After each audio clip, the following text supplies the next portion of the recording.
Okay, so I thought for fun, as a professional pickleball player, oftentimes I get asked, especially by local pickleball players, what do the skill ratings mean? How do they rate you as a pickleball player?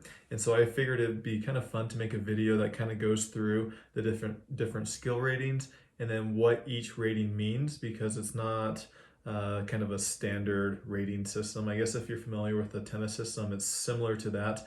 However, it still is a little bit different. And so with that said, let's go into this video.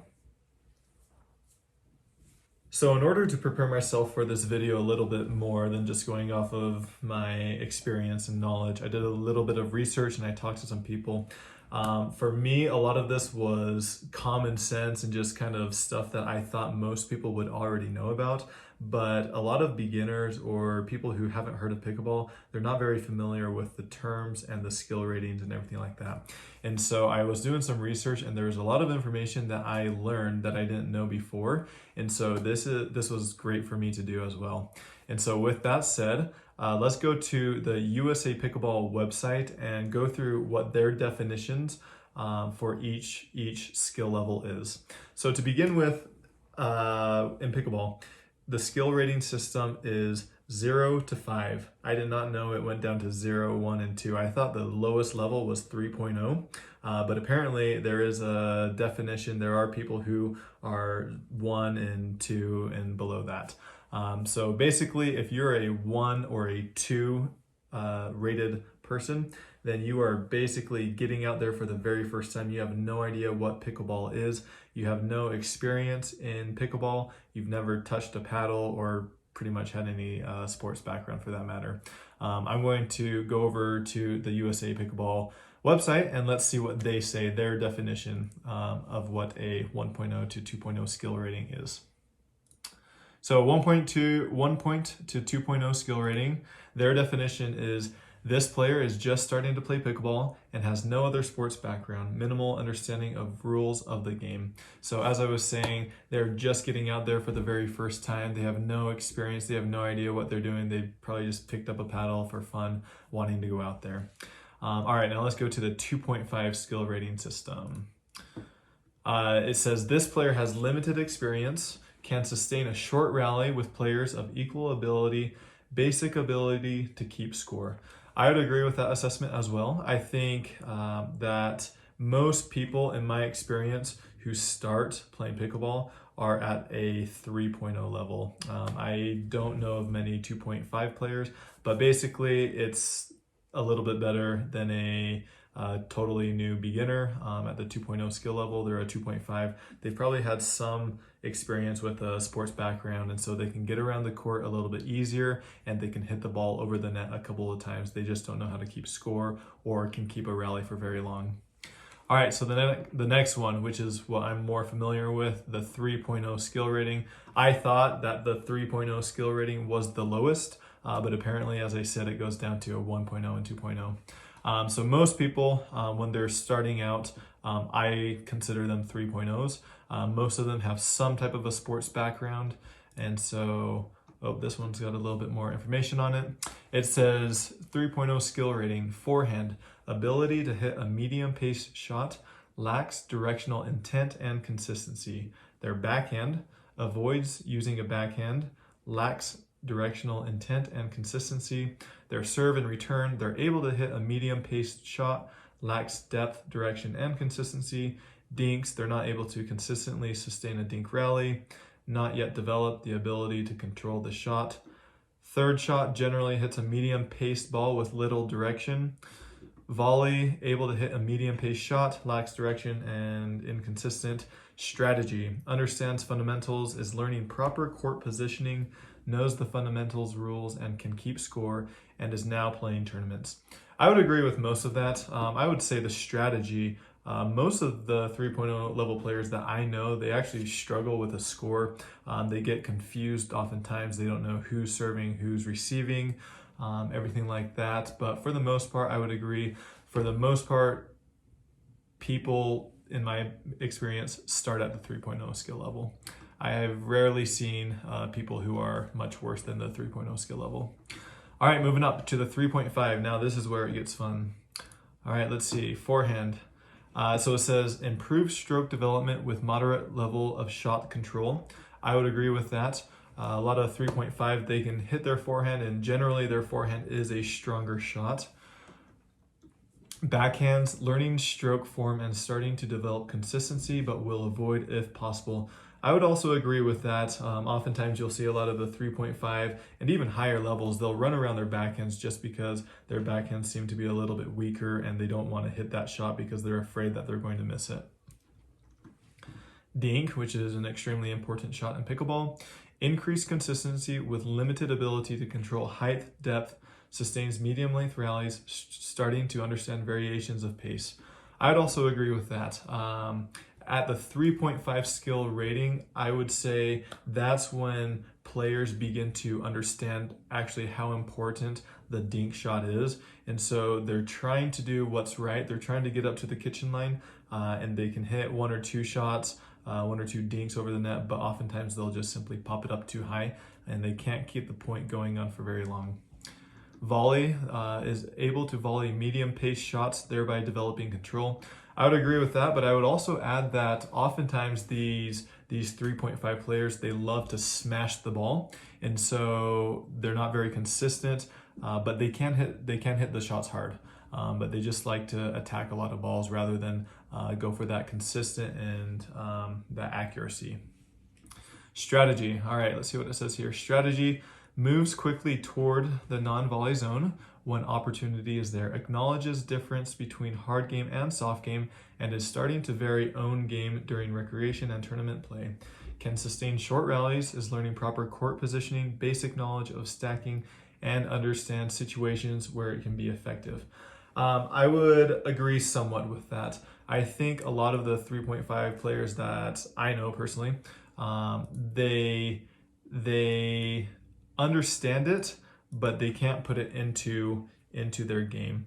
They're still banging the ball a lot. They're still trying to hit the ball hard. They're still trying to end the point by speeding it up, whereas slowing it down. And right here, it kind of contradicts that a little bit. I think they're still not quite there to that knowledge. I think when you get to the 4.0 level, that's when they really start to understand the situations and the game and the positioning and everything like that. All right, 4.0 is where there's a lot of competition in local tournaments. Forehand, consistently hits with depth and control, is still perfecting shot selection and timing. I would agree with that. I would say that they understand the strategy and they begin to attempt to hit drops on their thirds. At the 3.5 level and maybe at the very beginning of the 4.0 level, I think a lot of people try to bang the ball. They try to hit the ball extremely hard. But at the 4.0 level, at the higher 4.0 level and above, I think that's when they really start to hone in on the experience and the strategy behind hitting the softer shots. Backhand has improved stroke mechanics and has moderate success at hitting a backhand consistently. I would agree with that as well. I would still say a lot of people, even at the high level, they tend to run around their backhand just because the backhand is the weaker shot oftentimes. And so even at the 4.0 level, people will try to target the opponent's backhand just because, generally speaking, it is a weaker shot. Serve return places a high majority of serves returns with varying depth and speed. I think they attempt to do that. I don't know if they are consistently doing that. I think a lot of times they are just trying to, these 4.0 players are just trying to hit the serve deeper. I don't know if they're able to vary it up too much. I also see a lot of 4.0 players just straight up miss their serves, which is never good. Dink. All right, increased consistency with moderate ability to control height and depth. I would agree with that. May end dink rally too soon due to lack of patience. Agree with that. Is beginning to understand difference between attackable balls and those that are not. I agree with everything in this statement. At the 4.0 level, they are starting to understand the strategy. They are able to be a little bit more consistent. I would say, in my experience, the average rally or threshold for these dinks is probably 4 to 8 balls on an average rally, where they make 4 to 8 balls before they either miss it or try to speed up the point to win it. Third shot, selectively mixing up soft shots with power shots to create an advantage with inconsistent results. I would agree with that, inconsistent results. I would still say a lot of these 4.0 players, they try to bang the ball a little bit too much rather than dropping it. And when they do drop it, their drops just aren't consistent enough. Volley, able to volley a variety of shots at different speeds, developing consistency and control. Starting to understand the block, reset, volley. I would agree there. This is where I think 4.0 players, they start to get feel and finesse for the ball rather than at the lower level. They just try to slam everything. At the 4.0 level, I think that they start trying to be a little bit more crafty, work on those angles rather than power. Strategy.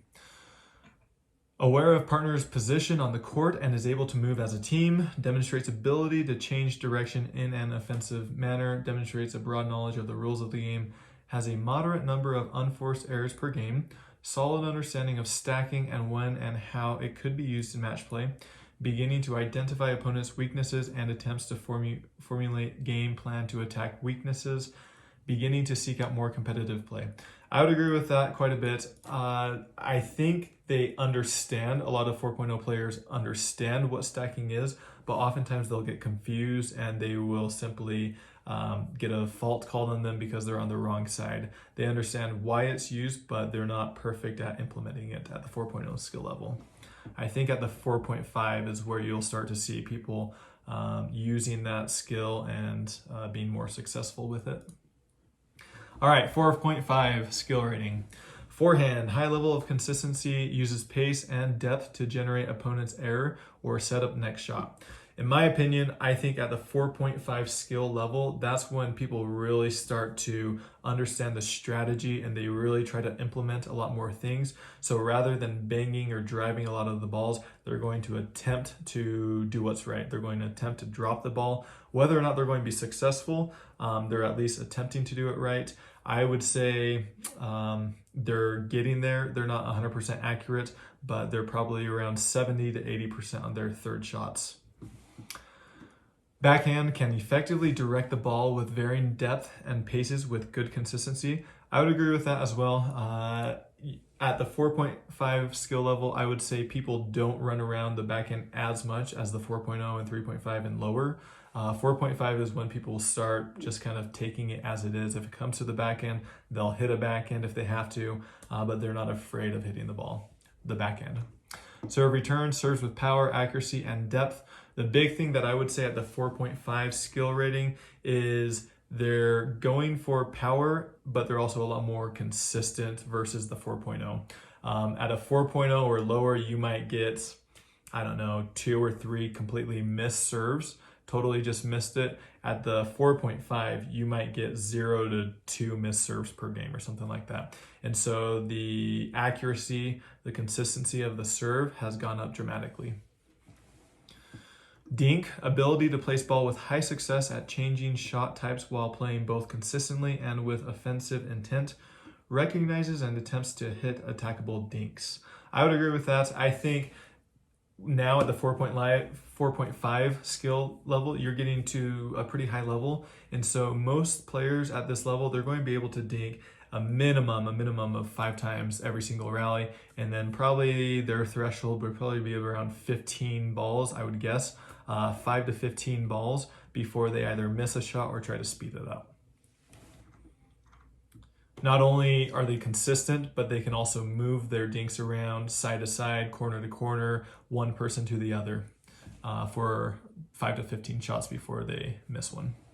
Volleys, able to block hard volleys directed at them and can consistently drop them into the no volley zone. I don't know if I would agree with that totally. At the 4.5 level, I've seen a lot of players miss some balls that are coming right at them. I think they're trying to do what's right. They understand what's right. But when people are blasting balls at them, I don't know if they're going to be able to consistently drop them into the no volley zone like it says here. They're comfortable with hitting swinging volleys. Yes, I would agree. Hits overhead shots consistently. I would also agree with that. However, I would say that they are not always consistent. I see a lot of missed easy balls, missed overheads at the 4.5 level and below. Strategy: has a good footwork and moves laterally, backward and forward well, uses weight transfer for more efficient footwork, able to change direction with ease. Very comfortable playing at the non-volley zone, communicates and moves well with partner, easily stacks court positions, understands strategy, and can adjust style of play and game plan according to the opponent's strengths and weaknesses and court position. Limited number of unforced errors. I would agree with that. I mean, there's a lot of content in this paragraph, but I think at the 4.5 skill level, they're really honing in on the strategy and also who they're going to pick on. Rather than just playing the point, they're going to start focusing. They're going to try to build up a point. They're going to try to hit 2 or 3 times to one person and then 1 time to the other, or they're really going to pick apart an opponent's backhand. 5.0 skill rating, forehand, backhand, serve. So once you get to the 5.0, in the past, the 5.0 was considered a pro, but now I think they added a 5.5 plus skill rating. So I'm not sure when that was added. If you look over here, it only has 5.0. So I think they added this pretty recently.